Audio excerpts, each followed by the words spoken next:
Recently, I was, asked by one of my client. He said, "Ashish, I want to invest in a SIP, but I do not want mutual funds." Now, there's another guy who actually just called me up and he said, "Ashish, वो अपने ELSS में कुछ पैसे पड़े हुए हैं, उसको हटा के आप म्यूचुअल फंड में डाल दो." And I was like, "sir क्या बोल रहे हैं?" So I think so people are very much confused between these three terminology: mutual funds, ELSS, and SIP. Now let me explain ये तीनों में फर्क क्या है. Mutual fund basically is a pool of money. Just think it like कि ये एक airport की तरह है. अब एयरपोर्ट में आपके पास अलग अलग जगह जाने की फ्लाइट्स हैं. सम फ्लाइट में is going to Delhi, some is going to Mumbai. People who have a common destination, they sit in a particular flight. Let's say मुझे दिल्ली जाना है, तो दिल्ली में जितने लोगों को दिल्ली जाना है वो दिल्ली वाली फ्लाइट पकड़ रहे हैं. Now this is nothing but a mutual fund. So there are a set of investors who have a common objective. Let's say I want a long-term return on my money. I want to save for my retirement for a long term. So now they have a common objective and now they invest in a particular fund which is meant for long term. And there is a fund manager who's kind of managing the entire show.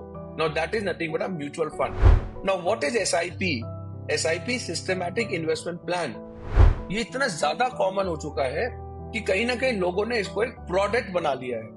It is not a product कि मुझे SIP में investment करना है. No, that's a wrong thing. SIP is a process. मुझे mutual fund की scheme में हर महीने पैसे लगाने हैं. उस प्रोसेस को मैं सिस्टमैटिक इन्वेस्टमेंट प्लान कह रहा हूं. जैसे कि पहले मैं बैंक में हर महीने पैसे जमा कराने को आरडी कहता था.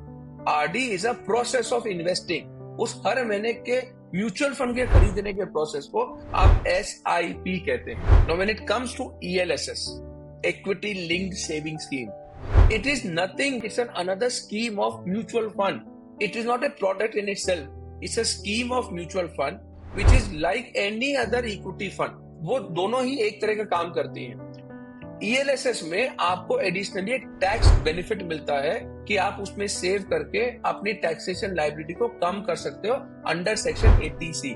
But when it comes to underlying security, कि मतलब अंदर क्या है, whether it is a normal equity fund or it is a tax saving fund, both are is a similar in nature. कई बार एक क्वेश्चन आता है कि मेरे जो टैक्स सेविंग इन्वेस्टमेंट पड़े हैं उसको हटा के आप इक्विटी म्यूचुअल फंड में डाल दो. तो यहाँ लोग गड़बड़ी कर देते हैं. Tax saving mutual fund is nothing but an equity fund. और अगर आपके 3 साल हो गए हैं उस टैक्स सेविंग इक्विटी फंड में, तो आपको उसको हटाने की जरूरत नहीं है. आप उसमें इन्वेस्टमेंट रह सकते हो क्योंकि उसके रिटर्न भी इक्विटी म्यूचुअल फंड की तरह ही लॉन्ग टर्म में अच्छे आएंगे. Just to conclude, mutual fund is a type of investment. SIP is a process of investing in that mutual fund, and ELSS is nothing but a tax saving scheme. I hope you found this video informative and hope to see you in the next one.